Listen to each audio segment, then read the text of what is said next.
Palais de justice d'Abidjan, salle annexe du tribunal de première instance, le procureur de la République Adou Richard face à la presse ce lundi. L'information, la Cour de cassation favorable à l'instruction d'une procédure initiée à l'encontre de M. Soroki Gbafori Guillaume pour des faits de recel de détournement de deniers publics et de blanchiment de capitaux. Cette requête a été adressée à la haute juridiction eu égard à la qualité de membre du gouvernement de mis en cause au moment de la commission des faits à lui reprocher.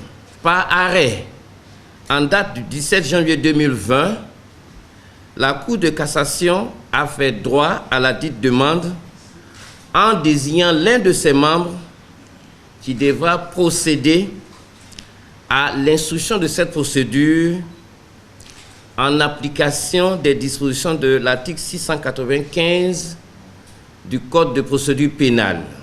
La procédure ainsi décrite ne concerne que M. Soroki Gbafori Guillaume en sa qualité de membre du gouvernement au moment des faits et uniquement pour les faits de recel de détournement de deniers publics et de blanchiment de capitaux. Les autres personnes impliquées dans cette procédure demeure poursuivi devant le doyen des juges d'instruction du tribunal de première instance d'Abidjan. Il convient d'indiquer qu'après l'instruction du dossier devant le magistrat désigné par la Cour de cassation, et si celui-ci retient à l'encontre de M. Soroki Gbafori Guillaume des charges suffisantes, il ordonnera son renvoi devant un tribunal pour son jugement. S'agissant des faits d'attentat et de complot contre l'autorité de l'État et l'intégrité du territoire national, leur poursuite n'obéit à aucune autre formalité particulière, conformément aux dispositions des articles 7 et 31 de la loi numéro 2005-201 du 16 juin 2005 portant statut d'ancien président de la République. Le préjudice financier s'élèverait à 1,5 milliard selon les informations mises à disposition du procureur de la République, Adou Richard. Ils ont décidé de ne pas être des acteurs passifs ou actifs de la destruction des acquis socio-économiques du pays à la présidentielle d'octobre 2020. Ces jeunes candidats à la non-violence ont battu le rappel des troupes pour marquer leur adhésion au mouvement Élection 2020, 0 victime. Quand on se réfère au passé, il y a eu beaucoup d'erreurs, surtout la jeunesse, la population de Côte d'Ivoire en a beaucoup souffert. Il est temps pour que cette population-là prenne conscience. Quand on parle des élections, c'est en 3 temps. Les élections, c'est avant les élections, pendant les élections et après les élections. Mais quand on résume tout ça, on comprend qu'après les élections, il y a la vie. Les Ivoiriens de la diaspora veulent également jouer leur partition pour l'apaisement du processus électoral en sensibilisant les cyberactivistes vivant en Europe. Peu importe le temps que tu feras à l'étranger, tu finiras par rentrer en Côte d'Ivoire. Donc ça ne sert à rien d'être un cyberactiviste qui monte les uns contre les autres. On a conscience de certaines réalités qui sont là. Mais notre rôle aujourd'hui, justement, c'est de sensibiliser. Élection 2020, 0 victime est une initiative de Al-Mustafa Touré. Ce mouvement se veut un creuset de paix et de cohésion sociale. Nous voulons sensibiliser la jeunesse aujourd'hui. La jeunesse ne veut plus être victime des hommes politiques. La jeunesse ne veut plus mourir pour ces hommes politiques. Des hommes politiques qui, lorsqu'ils vont perdre les élections, ou bien ils vont donner de l'argent ou des pots de vin aux sans-emploi pour les amener dans la rue, pour aller commettre des actes de vandalisme, pour aller brûler des punais et tout. Après à Bobo, nous allons à Yopougon, dans les plus grandes communes. À Bobo, l'une des communes ayant subi les affres de la crise post-électorale de 2010, ne veut plus revivre ce souvenir douloureux.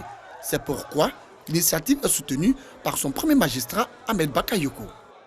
C'est un honneur pour nous, la commune d'Abobo, d'accueillir le lancement de ce mouvement dans notre commune.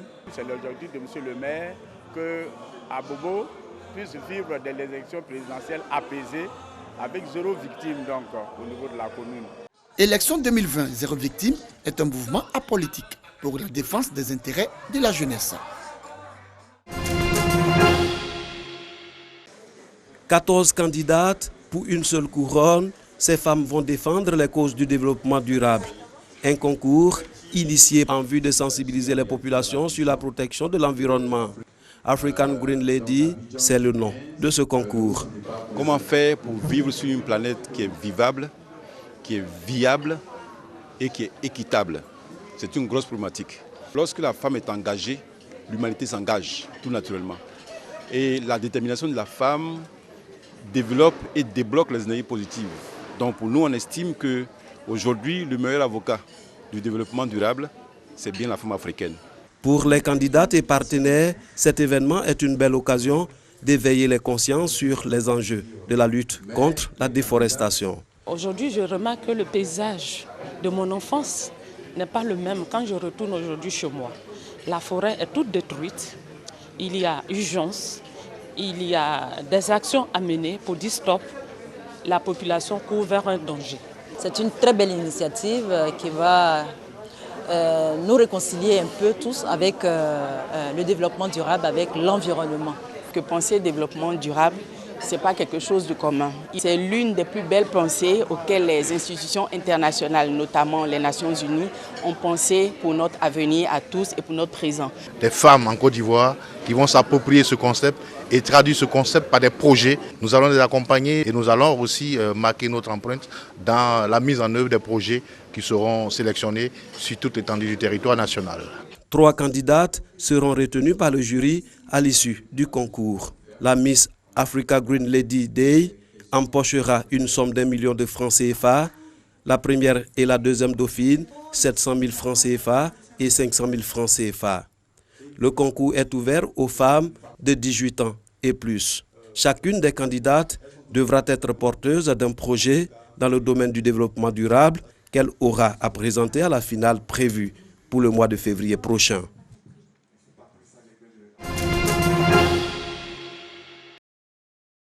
Le nouveau virus apparu le mois dernier en Chine a fait 6 morts dans la ville de Wuhan, soit 2 de plus que le bilan précédent. L'aéroport international d'Hanoï installe une caméra thermique pour contrôler les passagers et détecter les éventuels porteurs du coronavirus, semblable au SRAS apparu en Chine. De nombreux pays d'Asie ont renforcé ce mardi leur contrôle face à la propagation du nouveau virus semblable au SRAS, un virus qui fait craindre une crise sanitaire mondiale. De Bangkok à Hong Kong, de Singapour à Sydney, les autorités procèdent à des contrôles systématiques à l'arrivée des vols en provenance des zones à risque, après que Pékin a confirmé que ce nouveau coronavirus était transmissible entre humains. La Chine a recensé mardi 77 nouveaux cas, portant le total à près de 300, alors que la maladie a fait 3 nouvelles victimes à Wuhan, l'épicentre de l'épidémie qui a contaminé plusieurs autres personnes au Japon, en Corée du Sud et en Thaïlande. Au total, 922 patients restaient en observation dans les hôpitaux chinois, selon les chiffres communiqués par les autorités sanitaires. L'Organisation mondiale de la santé, OMS, se réunira cette semaine pour déterminer s'il convient de déclarer une urgence de santé publique de portée internationale. Un scientifique chinois de la Commission nationale de la santé a déclaré lundi soir que la transmission par contagion entre personnes était avérée. C'était la première fois qu'une telle affirmation était faite publiquement. L'OMS estime pour sa part que l'animal semble être la source primaire, la plus vraisemblable, avec une transmission limitée d'humain à humain par contact étroit.